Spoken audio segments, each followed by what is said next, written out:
President is talking about today is how is it going to get paid for? Some compromises here that the White House has looked at, that Republicans have looked at, related to, for example, no gas tax.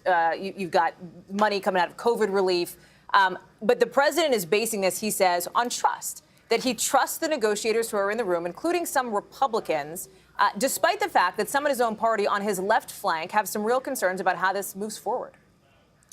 Well, look, this is why Joe Biden went out to the step. I mean, you know, the bigger piece of news he made is he made the decision to announce the deal with the senators. It was a bit of political theater, but he went out, as you know, we call him the stakeout mic. You never see president go out there. That's where the people that meet with the president go out and tell you about their meeting with the president. He put himself front and center. Wow, dude, he's a communist. You vote against this bill, you're voting against me. I'm the leader of your party. I'm your president. So he put his stamp on there, but he also made it clear in front of those Republican senators that were standing behind him that he also expects this reconciliation bill to happen. You know, I look, at the end of the day, Sinema and Manchin have a ton of leverage here, and the White House knows it. The White House wanted this deal. It was pretty clear to me they were going to do what it took to get to yes. I think the pay-fors, to be frank, are accounting gobbledygook. And I think it's going to, because, you know, there's this, we know that there's this hesitance to support any specific tax. So it's going to be hidden, and we'll have this, we'll have some IRS enforcement, and we'll carry the 2 and put the 3 and then call this investment, and we might get it back over here. There'll be public-private partnership. Look, they'll make themselves feel comfortable about this. The real pay for is going to come in the reconciliation when they probably raise the corporate tax rate from 21 to 25%. That's not to say that's going to directly pay for everything in here, but that will be the more specific pay for overall that'll happen. Look, the question I have on reconciliation is this. You know, Manchin and Sinema will agree to go to a reconciliation bill. That doesn't mean they've agreed to everything that's going to be in the bill. So one question I have is, Speaker Pelosi says she wants to see the reconciliation bill sent over. Fine. But it will be a framework. It will not be a guarantee that everything in there is going to pass because, by the way, memo to congressional leaders, and they know this, Manchin and Sinema aren't the only Democrats balking at this price tag. A lot of other Democrats that were standing behind the president there also don't like that price tag. So, look, reconciliation is going to happen, but it is not going to be $5 trillion. It's not going to be $4 trillion. I'd be surprised if it gets somewhere closer into that $3 trillion range or even lower. And that reconciliation. This doesn't fucking.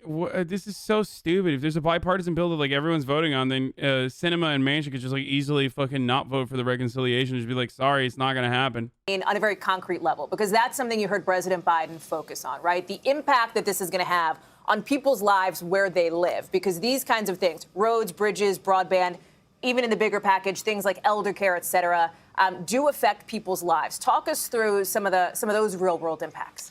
Well, look, I mean, you want to just talk about what we just saw happen in Washington, D.C. yesterday, a pedestrian bridge collapses, okay? We've got basic infrastructure fixes that need to be made.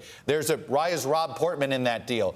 One of the bridge that connects northern Kentucky and Ohio and Cincinnati, they're desperate for a new bridge there. Drive around. I've taken my daughter to go look at Tulane. You drive around. Oh, for the record, I forgot. Yeah, I forgot to mention this, but yeah, he did say, if this bipartisan deal is the only thing that comes to me, I'm not signing it. Like he said, he wants the reconciliation. I don't know how. I don't know if he'll cave on that or not.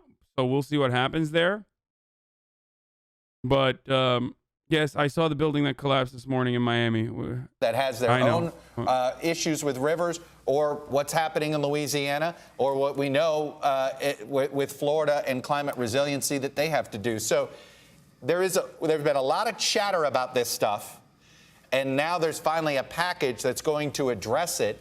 And if you think about it, I mean, we just haven't updated these buildings and these bridges and these roads, in some cases, since the 50s and 60s. And they've been overdue. You have bridges that should have been taken down decades ago because they've already had enough traffic on them before they're deemed unsafe. Chuck Todd with us here from our Washington Bureau. Chuck, thank you. Significant news coming out of the White House today on a couple of different fronts. I want to thank Peter Alexander and Sam Brock as well as we wrap up. Dude, our infrastructure is so dog shit, dude. Please, like, fucking please, dude. Like, give us bandwidth, give us better ISP service, give us, like, expand broadband, give us fucking high-speed rails. Jesus fucking Lord mercy. How do you do this? Like, how? I just don't understand how, like, Republicans can sit around and just be like, nah, we're not going to do it. Give me some fucking trains, dude. President Biden, if this is the only thing that comes to my desk, then I won't be signing it. Both bipartisan deal and reconciliation need to be passed for this to work. I mean, this is nothing then, I guess. It could be I haven't really thought about it too much yet. I mean, it just happened, so don't get mad at me. But it does seem like a decent tactical decision. Like, immediately on its face, it seems like it could be a decent tactical decision to just be like, yeah, I'll give you the bipartisan compromise, Jack, but then also you're going to have to do the fucking... Like, this is more so to push Manchin and Sinema and other like, supposed moderate fucking Democrats to be like, I'm giving you the bipartisan deal that you want, but then also you're gonna have to actually do my infrastructure bill, like the rest of the infrastructure bill, in the form of the reconciliation. Bipartisanship as a matter of, like, improving your re-election chances is the dumbest fucking concept, dude. That's like, literally no one cares about that. Like, absolutely zero people are like, oh man, I really want bipartisanship. Like, get the fuck out of here, dude. No. People care about getting better infrastructure. This is, look, I love Alexandria Ocasio-Cortez, you guys know this, but this is perhaps the worst possible way to criticize this bill. Is like, or this bipartisan coalition. The diversity of this bipartisan coalition pretty much perfectly conveys which communities get centered and which get left behind when leaders prioritize bipartisan deal making over inclusive lawmaking, which prioritizes the most impact possible for the most people. Like, I mean, there is some truth to what she's saying, but, like, the real issues with this fucking bill is not that, like, all of the people that are involved in this committee are white. The real issue with this bill is that, like, you know, it's true, they are white, and it's certainly true that they do not give a shit about black and brown people, very clearly, okay? But the real issue and the real criticism of this stems from, you know, how watered down it is and how we ascribe value to bipartisanship purely for the sake of bipartisanship. According to Jeff Stein, here are some parts of the Biden jobs plan that appear to be out of the bipartisan deal. $400 billion in elder care, $200 billion for housing, $100 billion less for electric vehicles, and most notably, the tax hikes for corporations. White House is saying that they're going to work on a second reconciliation deal as a partner to this bipartisan compromise package. It could be an effective political strategy to be like, hey, you want a bipartisanship? Kirsten Sinema, Joe Manchin, you got it. Now you have to pass my fucking reconciliation bill that is going to feature tax hikes on corporations and tax hikes on the wealthy. So I do think that is, like, it could be solid. I haven't really put a lot of thought into it beyond the immediacy. But my immediate inclination is that, like, this could be a solid strategy to motivate some of these centrist Democrats that are, like, moderate, even though it's, like, their own personal branding project for the most part. No, don't ever say it's watered down, but it's better than zero. It's only better. It's only not a bad idea exclusively because Joe Biden says he's going to pass it alongside a reconciliation bill that's going to feature all of the shit that they originally didn't want. This bill, separated from a reconciliation bill, is only there so that like Joe Manchin and Kirsten Sinema can shut the fuck up and, like, pass the reconciliation as well. Except Joe Manchin will easily blow up, I think, probably blow up the reconciliation bill.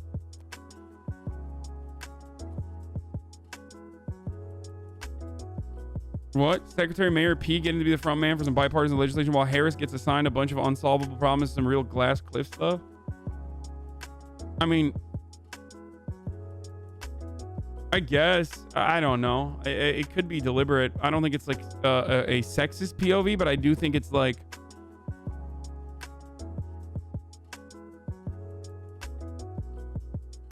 no matter what, we're going to get the most watered down bill and shit version of the bill that only fixes like 5 bridges and nothing else. We're doomed to the country's falling apart. I have absolutely zero faith in Biden going to go forward with reconciliation. I agree. But they did that already.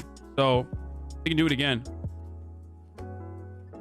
Okay. Here is the mansion on the $6 trillion price tag for Sanders is pushing for reconciliation. Who he has a hard time swallowing. Joe Manchin should just swallow my dick, dude. That's what he should swallow. One's being held hostage to the other doesn't seem to be fair to me, but they're going to make those decisions. But we have to see what's in the other plan before I can say, oh, yes, you vote for this and I'll vote for that. That's not what I have signed up for. I want to sign up for what's in the plan that makes sense. You said this. Motherfucker, you didn't sign up for shit. You signed up to be a fucking asshole. That's what you signed up for. You signed up for your own personal branding project. This is what these assholes treat the entire government as. Like, this is an opportunity for Joe Manchin to fucking talk about Joe Manchin, have people talk about Joe Manchin, act like Joe Manchin is at the forefront of the conversation, and maintain political posturing for the sake of political posturing so that he could just turn around to the billionaires and be like, look, I'm doing bipartisanship in the form of, hurdles. $6 trillion price tag is too high. Extremely, extremely high, okay, for us to take on that much debt. I don't know if there's that much pay for us. So I got to look at the pay for us. If they're working outside that envelope, they'd have to prove to me the need is there. Don't worry about it. Throw caution to the wind and just add more debt on. I have a hard time swallowing that. So that's an important line. He said, I have a hard time swallowing it because Bernie Sanders, who chairs the Senate Budget Committee, is drafting a plan that could make it as high as $6 trillion to move a whole swath of Democratic priorities. And that's important for liberals who are not getting what they want out of this smaller plan, which is about $1.2 trillion over 8 years. So so Democratic leaders are saying, if you didn't get what you wanted in the small plan, throw it into the larger package instead. But in order to get the larger package through, they need to get moderates like Joe Manchin on board. But what you heard just there, he is not ready to sign on to what the Democratic-only approach just shows you the hurdles ahead as Democrats try to race this through, try to get something through as soon as next month, at least to start the process. But they got to convince their party to get behind it. Here, let's watch what Biden had to say, and then I'm going to move on to CRT, the real issues facing American society. Okay. That Critical we race agreed theory. on infrastructure. We made serious compromises on both ends. There is, and they'll give you the numbers. But we did not, they did not, and I understand their position. Republicans and this group did not want to go along with any of my family plan issues, the child care tax credits, the human infrastructure that I talk about. And that we'll see what happens in a reconciliation bill in the budget process. If we get some compromise there, and if we can't, see if I can attract all the Democrats to a position that is there. But they're gonna move in a dual track, and that's all I say. But I want to thank each and every one of them. It's been, They're such ghouls, dude. I can't I actually cannot. He should have just fucking turned around and been like, hey, I'm giving you bipartisan you want, Jack. Now you got to fucking vote for my reconciliation bill, Jack. I'm looking right at you, Joe Manchin. I'm looking right at you, Kirsten Sinema. a lot of us go back a long way where we're used to doing one thing, give each other our word, and that's the end. Nobody questions it. They have my word. I'll stick with what they proposed, and they've given me their word as well. So where I come from, that's good enough for me. So Look at Kamala Papela lying in wait. I thought it was Nancy Pelosi. It could be her. It could be Nancy Pelosi. I don't know. Pantsuit looks they didn't let her come. I'm going to come. She said, do not come. And then Kamala said, I'm going to come.